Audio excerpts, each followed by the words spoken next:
ওরে বাবা, আকাশ তো কালো হয়ে এলো। বৃষ্টি এলো বলে একটু পা চালিয়ে যেতে হবে সবাইকে। আমার বাড়ি আবার শেষ প্রান্তে। জানি তো। একটু তাড়াতাড়ি পা চালিয়ে চলুন, আমার বাড়ি তো কাছেই। বৃষ্টি থামলে যে যার ঘরে চলে যাবেন, চলুন। সেই ভালো, বৃষ্টির হাত থেকে বাঁচতে আমরা সবাই পণ্ডিত মশাইয়ের ঘরে যাই। পণ্ডিত মশাইয়ের বাড়ি যাওয়ার থেকে গাছের তলায় দাঁড়ালেও হয়তো বৃষ্টির কবল থেকে নিজেদেরকে বাঁচানো যাবে। কি বলো সেনাপতি? সে আর বলতে। ঠিক বুঝলাম না, মন্ত্রী মশাই মাঝে মাঝে হেয়ালি করে কথা বলতে ভালোবাসেন। তা আপনার যদি পণ্ডিত মশাইয়ের বাড়ি যেতে ইচ্ছে না হয় তবে যাবেন না। কি সভাকবি, আপনি কি করবেন? বৃষ্টি তো ঝেঁপে এলো।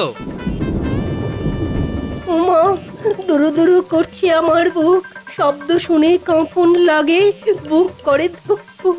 চলো যাই গোপাল ভাই, পণ্ডিতের ঘর সত্তর। পণ্ডিত মশাই, তাহলে চলুন, মাথা বাঁচাতে আপনার ঘর। আরে বাস, আমিও ছন্দ মিলিয়ে দিলাম।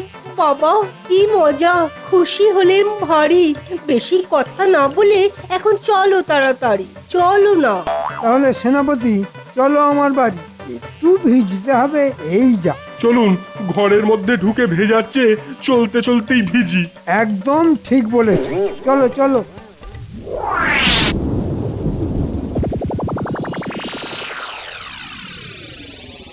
ও মা, এ কি ভিজে একদম স্নান করে গেছো যে?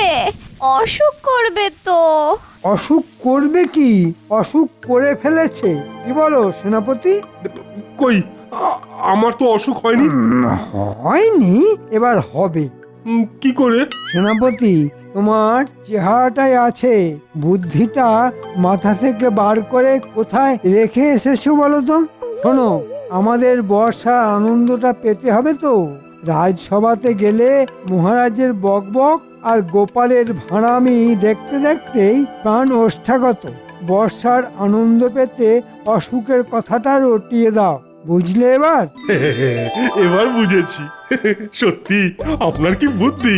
তাই আমি মন্ত্রী, আমার বুদ্ধিতেই রাজ্য চলে, ভুলে যেও না। কেউ ভুলবে না, কেউ ভুলবে না। কিন্তু আর বেশি দেরি হলে অসুখও কিন্তু তোমাদের ধরতে ভুলবে না। ভেজা জামা কাপড় ছাড়ো, ছাড়ো শিগগির। আমি তোমাদের জন্য গরম গরম লুচি আর আলু ভাজা নিয়ে আসছি।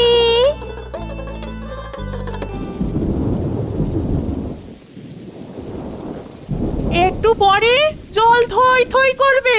কতবার বলেছি ছাদ ছাড়াও, ছাদ ছাড়াও, আমার কথা কানেই তোলে না। এবার বুঝবে। কি অবস্থা পণ্ডিত মশাই? উমা, ঘরে জল থই থই, বসা শোয়ার জায়গা কই? তোমাদের ডেকে এনে খুব বিড়ম্বনায় ফেললাম গোপাল। না, আমায় ক্ষমা করো। আচ্ছা, এ আপনার কেমন কথা পণ্ডিত মশাই? আজ এলাম বলেই তো আপনার ঘরের এই অবস্থাটা সচক্ষে দেখতে পেলাম। মন্ত্রী মশাইয়ের কথাটা এখন বুঝতে পারছি। মন্ত্রী মশাই সব জেনেও মহারাজকে কিচ্ছু জানাননি। মন্ত্রী মশাই মন্দ ভারী, পদের ধারি পদের ধারি। পণ্ডিত মশাই, আপনি এতদিন ধরে কষ্ট ভোগ করলেন, একবার তো মহারাজকে নিজে মুখে বলতে পারতেন। না, আমাকেই কিছু করতে হবে। পণ্ডিত মশাই নিজে মুখে কিছু বলবেন না। দেখি আমি কিছু করতে পারি কিনা। গোপাল, আমার জন্য মহারাজের কাছে দরবার করো না। আমার এই অনুরোধটা রাখো। পণ্ডিত মশাই, সোজা আঙুলে কোনোদিন ঘি উঠেছে? আপনি বলুন, আমি আঙুল বেঁকিয়ে ঘি বার করব। কাল রাজসভায় দেখা হবে। তবে আপনাকে অসম্মান করে আমি কিছু করব না, কিন্তু যা করব তা আপনার ভালোর জন্যই। এখন তুমি আমাদের ভরসা গোপাল ঠাকুরপো।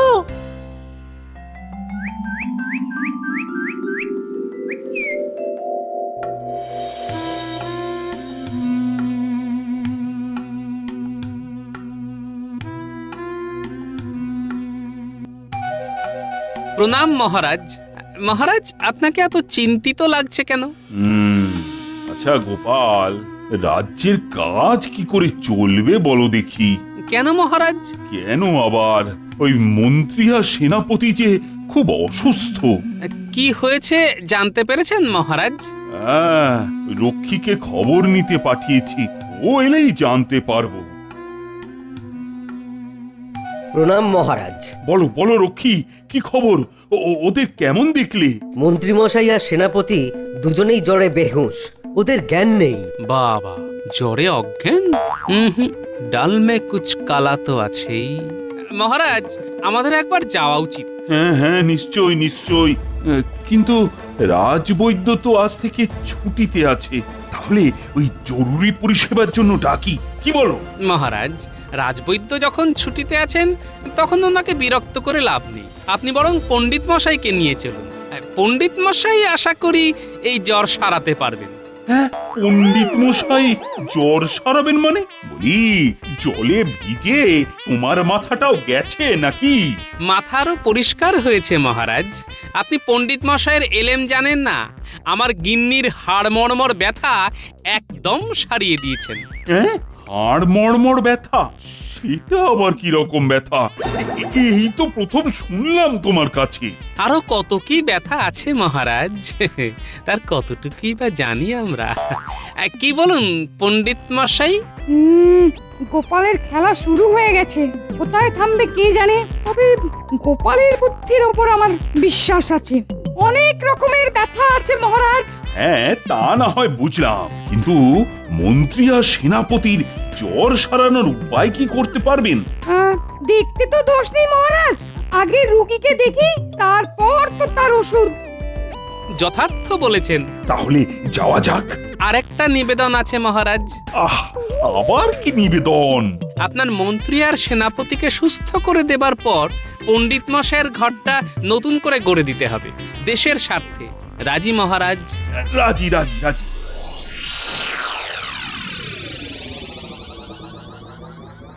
ওগো, চোখ খোলো, তাকাও, রাজামশাই তোমাকে দেখতে এসেছে, তাকাও। আজ দুদিন ধরে এইভাবে শুয়ে আমার কি হবে মহারাজ?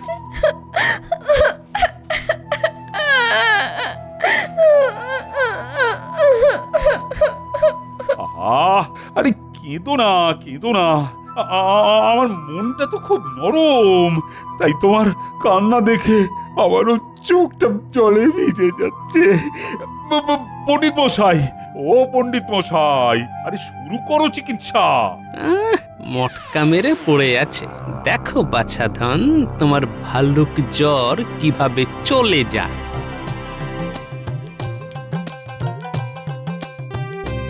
ও মা, এ তো গা ঠান্ডা, জ্বর তো নেই।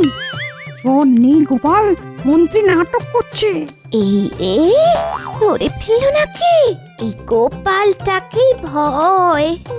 কি বুঝছো পণ্ডিত? এটা ঠান্ডা জ্বর মহারাজ, খুব বাজে জ্বর। ঠান্ডা দেশের মোষ বা গরিলাদের এই ধরনের রোগ হয়। এখন আমাদের মতো গরম দেশের মোষ বা গরিলাদের হচ্ছে, ভাববার বিষয় মহারাজ। আয়তা করে আমাকে মোষ গরিলা যা ইচ্ছে তাই বলছে, আমিও সুযোগ পাবো। পণ্ডিত মশাই, রাম চিমটি কাটুন, দেখবেন কেমন বাপ বাপ বলে উঠে পড়ছে আমাদের মন্ত্রী মশাই। ওরে বাবা রে! সর্বনাশ! ওগো, ওগো, তুমি ঠিক হয়ে গেছো? আমার কি আনন্দ হচ্ছে, আমার কি আনন্দ হচ্ছে, তুমি ঠিক হয়ে গেছো। বাহ পণ্ডিত বাহ, তুমি তো অসাধ্য সাধন করলে। বুঝতে পারছেন মহারাজ, মানুষের চিকিৎসা ছাড়াও পশুদের চিকিৎসাও কি সুন্দরভাবে আমাদের পণ্ডিত মশাই করলেন।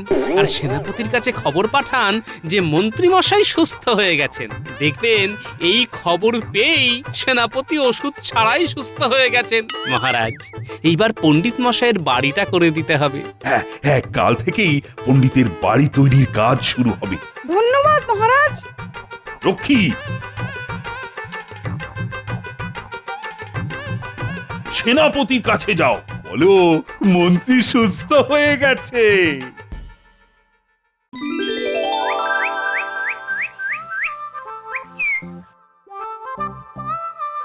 এসব সম্ভব হলো গোপাল ঠাকুরপুর জন্য।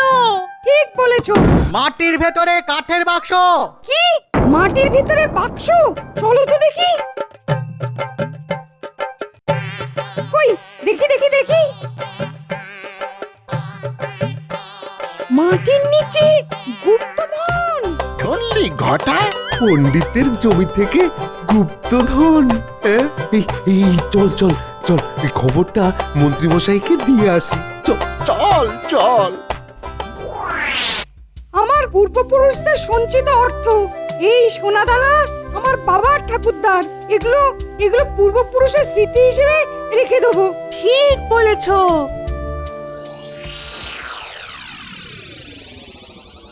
বলিস কি রে, গুপ্তধন? তোরা ঠিক শুনেছিস তো? নিজের কানে শুনেছি মন্ত্রীমশাই।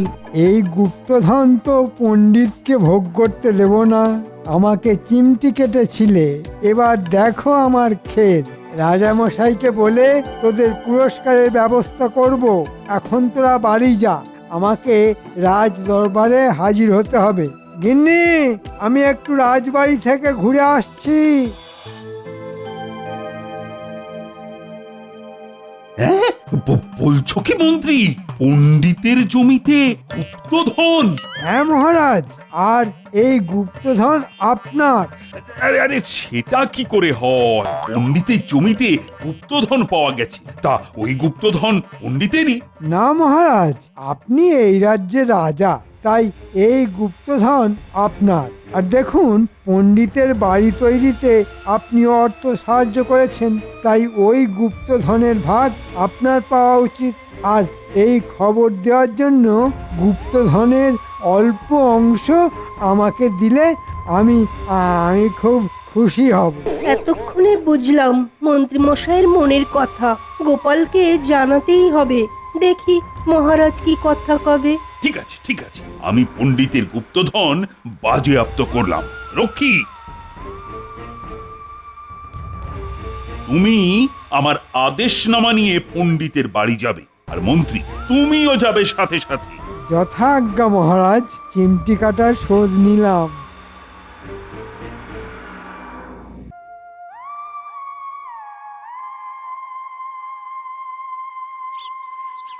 এই গোপাল, গোপাল, ও গোপাল, তুমি কি শুনতে পাচ্ছ? গোপাল, কি ব্যাপার সভাকবি? গোপাল, কি কপাল। কেন, কি হলো?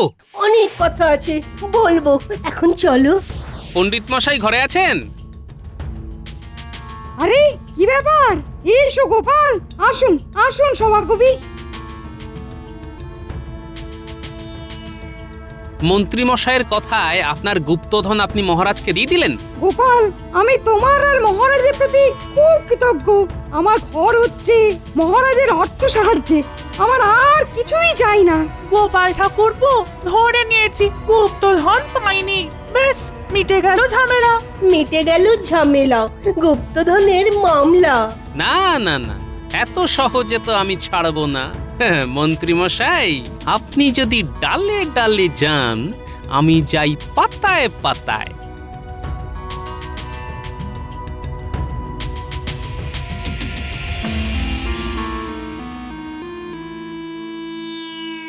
মরি মরি একই শোভা অঙ্গে তব আজ। রাজা, আপনাকে লাগছে দারুণ, পরে নতুন সাজ। আমাকে কেমন লাগছে সভাকবি? কাব্য করে বলো। কি বলি আর কাব্য করে? দাঁড় কাকো ময়ূর পুচ্ছ ধরে। বেড়ে বলেছো সভাকবি। হ্যাঁ, মহারাজ, শেষকালে আপনিও। মহারাজ, এটা কিন্তু মন্ত্রী মশাই সঠিক বলেছেন। কোনটা সঠিক বলেছে? ওই কানাকে কানা আর খোঁড়াকে খোঁড়া বলতে নেই। তার মানে আমি দাঁড় কাক? এই দেখুন, আপনি নিজে মুখে স্বীকার করলেন যে আপনি। একটা প্রবাদ আছে জানো তো? আপনি কোন প্রবাদের কথা বলছেন জানি না মন্ত্রী মশাই, তবে আমি একটা প্রবাদ জানি। বলি মহারাজ, বলো বলো বলো, শুনি। অতিবার বেরো না, ঝড়ে পড়ে যাবে। কথাটা মনে রাখবেন মন্ত্রী মশাই।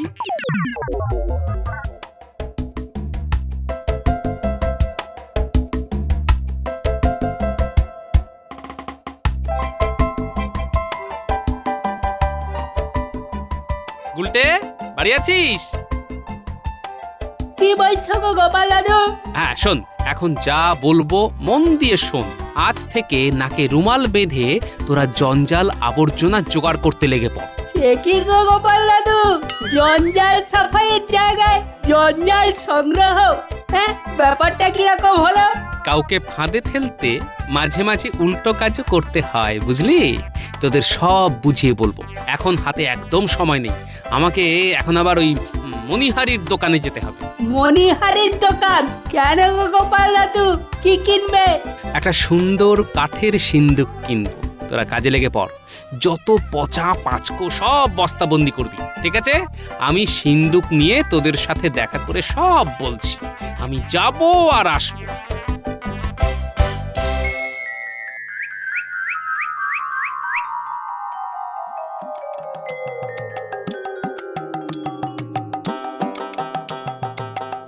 কই রে আমার বানর সেনা, গন্ধমাদন ভর্তি হলো?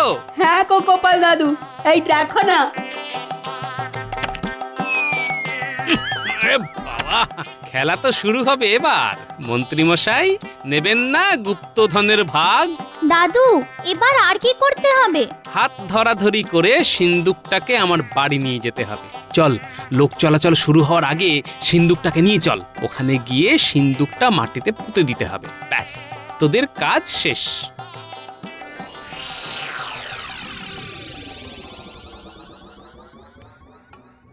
বাহ, খবরটা এক্ষুনি মন্ত্রী মশাইয়ের কানে চলে যাবে। মেঘ না চাইতেই জল। পণ্ডিত মশাই, ও পণ্ডিত মশাই, বাড়ি আছেন? একটা গোপন খবর দেবার আছে।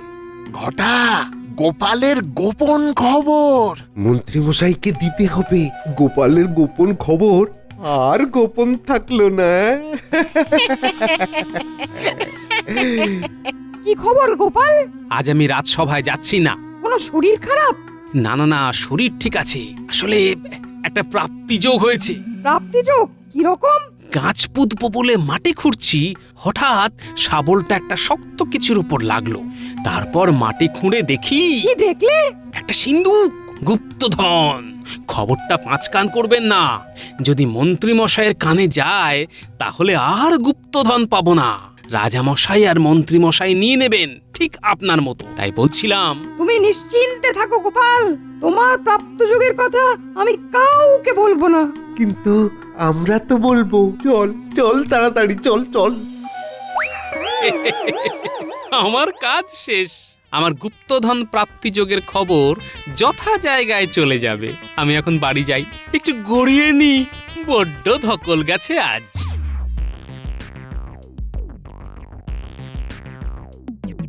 আহা কি মজা, কি মজা, শরীর হবে খাজা খাজা, কি মজা।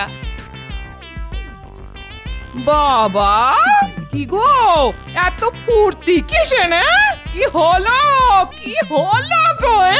আবার কি হবে? ধর্মের জয় হবে। রাজামশাই সপারিষদ এলেন বলে, গুপ্তধনের টানে। গুপ্তধন? ও, ওই গুপ্তধন?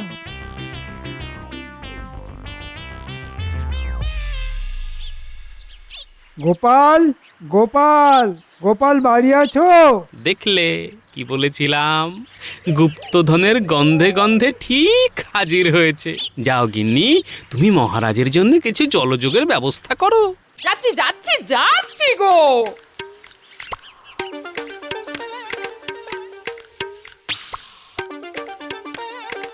আগে মন্ত্রী মশাই, শুনলাম তুমি গুপ্তধন পেয়েছো। মহারাজ, আমার কাছে একেবারে ঘোড়ার মুখের খবর আছে। বুঝলাম। তা মন্ত্রী মশাই, ঘোড়াটা আপনার কাছে গিয়েছিল না আপনি ঘোড়ার কাছে গিয়েছিলেন? দেখো গোপাল, এইসব কথা বলে কথা ঘোরাবে না। এক কথায় বলো, গুপ্তধন পেয়েছো না পাওনি? এক কথায় পেয়েছি। দেখলেন মহারাজ, আমার খবর সঠিক। আমাকে যারা খবর দেয় তারা কখনো ভুল খবর দেয় না। তাহলে এবার কি করণীয়?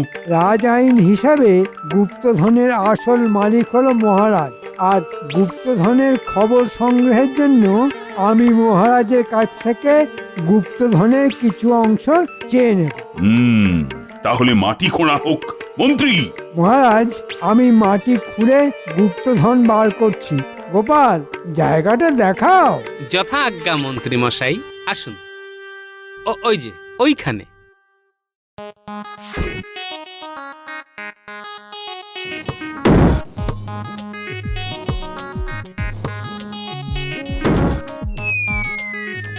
যে মহারাজ গুপ্তধন। ওরে বাবা, বিশাল সিন্ধু, সোনা দানাও অনেক আছে। খোলো খোলো। আর কি ভাবছোটা কি? এই খুলছি।